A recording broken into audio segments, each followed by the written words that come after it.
All right, so we'll follow along about histograms. This video will be for Monday and Tuesday. You guys will get this sheet if you are in person. You can follow along and write down things here.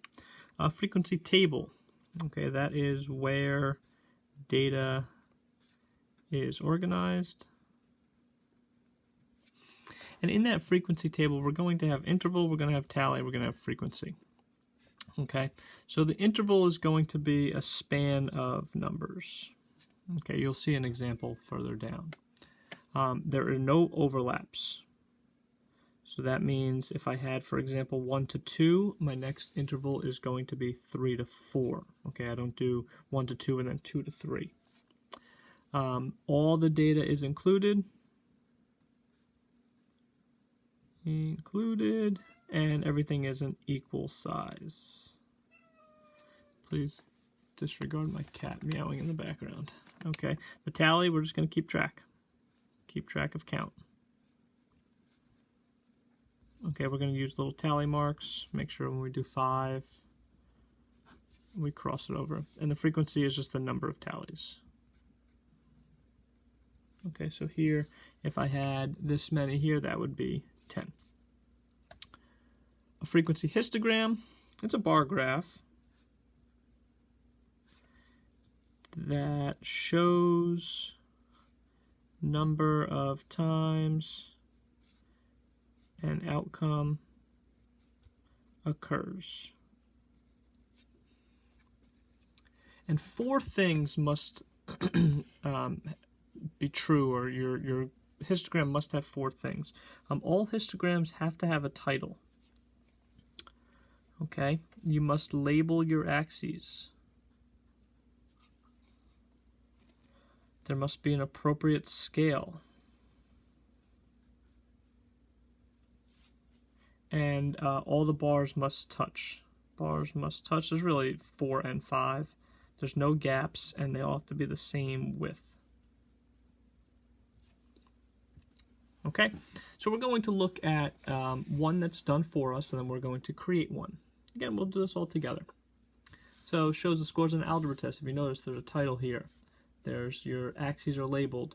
All the bars are touching, and they're the same width. And we have an appropriate scale, 2, 4, 6, 8, 10, 12, 14. And then our intervals here, if you notice there's no overlap, 51 to 60, 61 to 70, 71 to 80, and so on. How many total students took the test? Okay, well, if I'm looking at my bars here, I could see, well, there are 2 there. That's in between 4 and 6, so there's 5 there. There's 8 there. There's 12 there, and there's 6 there. If I added all these up, 2 plus 5 plus 8 plus 12 plus 6, I would get 33 total students. How many students scored at least a 71 on their test? Okay, we'll find 71 is right here, which means that at least a 71 would be this interval and above. So that would be the 8, the 12, and the 6. If I added 8 plus 12 plus 6, I would get 26 students scored at least a 71. And here, can you determine the highest grade from a histogram here? Now, I don't have the data, I just have the histogram. On the next page, I will have the data here. But if I just had this, my interval is 91 to 100. Do I have the highest grade? Does it say that somebody got 100? Does it say that somebody got a 91? We are not sure. So can I determine it if I just have the histogram? No. Remember, you're pausing this video if you need to do the work yourself. If you need to rewatch it, it's on Google Classroom for you there. So here we're going to create our histogram. Okay, so we're going to do this Monday and Tuesday. You'll get plenty of practice on Tuesday. Following set of data shows the number of books read by 25 students. So if I had to create a title for this, books read, doesn't have to be fancy. My axes should be, my x-axis should be my interval. In this case, it is books read.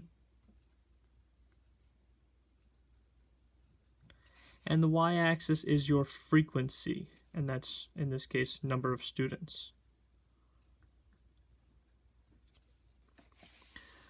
So I have my numbers here, And I'm going to put a tally mark if it falls 1 to 2, 3 to 4, 5 to 6, 7 to 8. So I'm just going to go through and fill in the tallies here. So 1 is here, and if I want to cross them off, I can. 4 is there, 3 is there, 2, boom, boom, boom.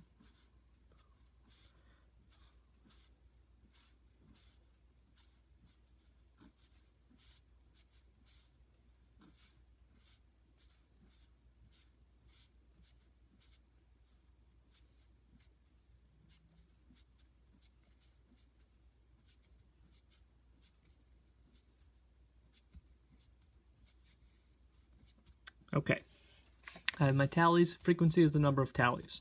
So I have 4 there, boom, boom, 9 there, 8 there, and 4. This number should add up to 25. 4, 9, 13, 8 and 4 is 12, 12 and 13 is 25.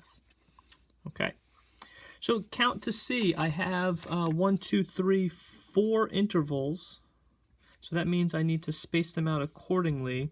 1, 2, 3, 4, 5, 6, 7, 8, 9, 10, 11, 12. I'm going to go ahead and use 3 boxes per interval. So that's going to be the first interval, the second. They all have to be touching. They all have to be the same width. So 1 to 2, 3 to 4, 5 to 6, 7 to 8.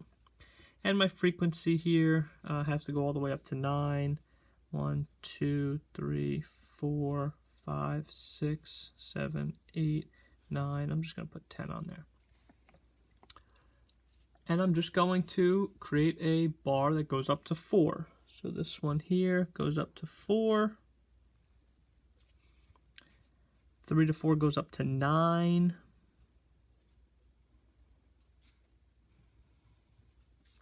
5 to 6 goes up to 8. And 7 to 8 is also 4. Okay, they're all the same width, 3 boxes, they're all touching. I have my title, I have my labels here, my intervals are there, they're equal intervals, no overlapping here, and that's that. Okay, so you'll use this video for Monday's class as well as Tuesday's class to help you with some histogram practice. Okay, thanks a lot, guys.